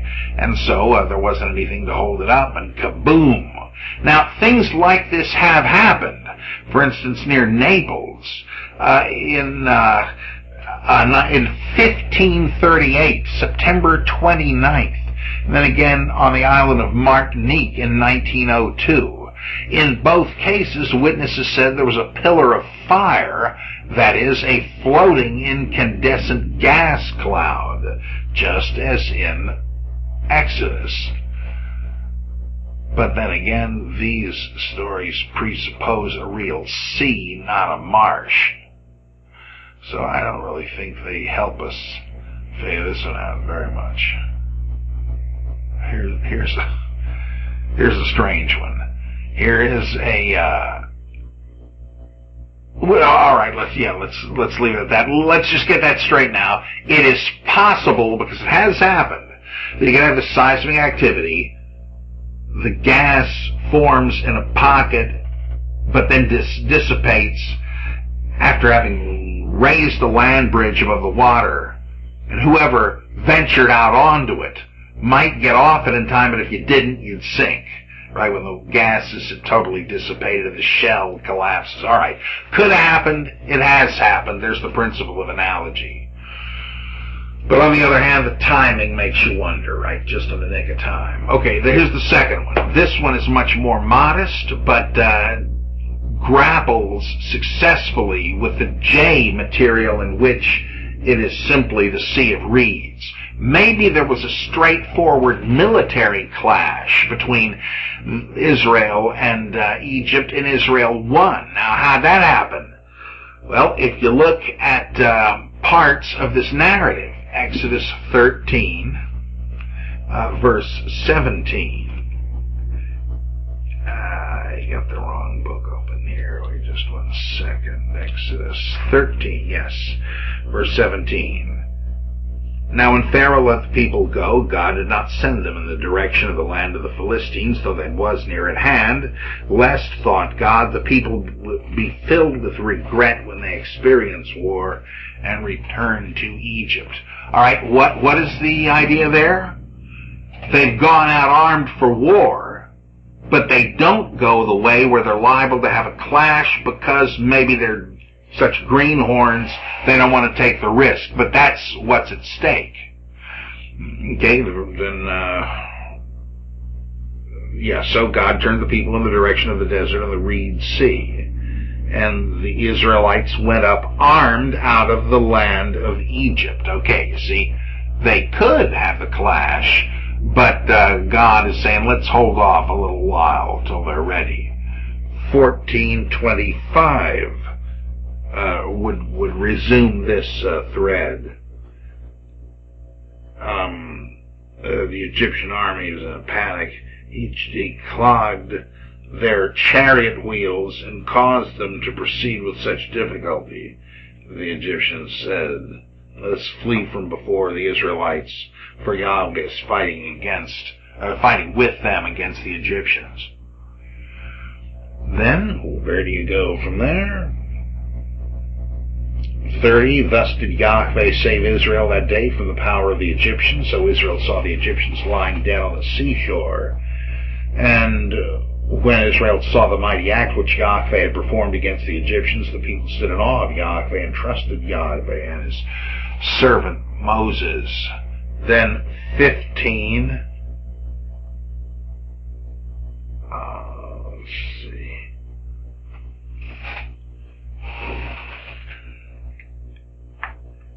Wait 1 second here. All right, yes. 15 verses 4 and 21.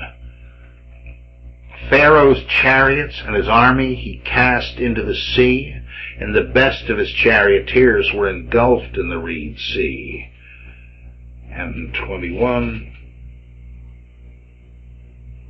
Sing to Yahweh, for he has completely triumphed, the horse and his rider. he is thrown into the sea. Now, what would the meaning of this be? No miracles, no water standing up like aquarium walls. You hardly have to read much between the lines there to see that they've gone out from Egypt fully armed, though they would rather avoid conflict. But here come the Egyptians, crossing the sea of reeds. A wind has swept through and dried it up pretty much. And the Israelites cross it with no great difficulty on foot. They then hide once they get up out of this great marsh, and the Egyptians, seeing the signs of their passing, say, okay, this is nothing, let's go get them. But what the dopes don't see is that their heavy chariots, armor-plated chariots, are going to bog down in the sea of reeds, right, the marshy bottom, and that's what happens. They're stuck, and the Israelites come swarming out of concealment and cut them down, with the result that their bodies are strewn over the shores of this marsh the next day. That makes a lot of sense in every way as being most likely the original version of the story. Now, the pious want to give glory to God and not themselves. He must increase and I must decrease. But it's important to know that here the victory is no less given to God. After all, the people of God are the minority, and certainly the chances are against them, but it's this clever strategy that enables them to win the day. This is often the case in what's called the Deuteronomic history of the Bible. The notion that, as I mentioned before, the arm of flesh will fail you. You dare not trust your own. That God will make up the slack in his people who are weak but trust him. And yet the imagery for this, if taken seriously, tends to undermine that lesson, because it's not the impotence of his people that caused them to surrender to him to fight for them. It's their cleverness that wins the day. Look at the story of Gideon, of David and Goliath, and in this story it's cleverness by his people that wins. It's a different kind of might, one might say. Well, next time I want to look at some of the provisions of the Torah itself, the 2 sets of 10 commandments, the book of the covenant, etc. But I hope you'll be able to resist the temptation to boil baby goats in goat's milk and to wander for 40 days in a chariot. Let's pray for each other, and maybe we can resist those temptations. Until next time, I will see you then.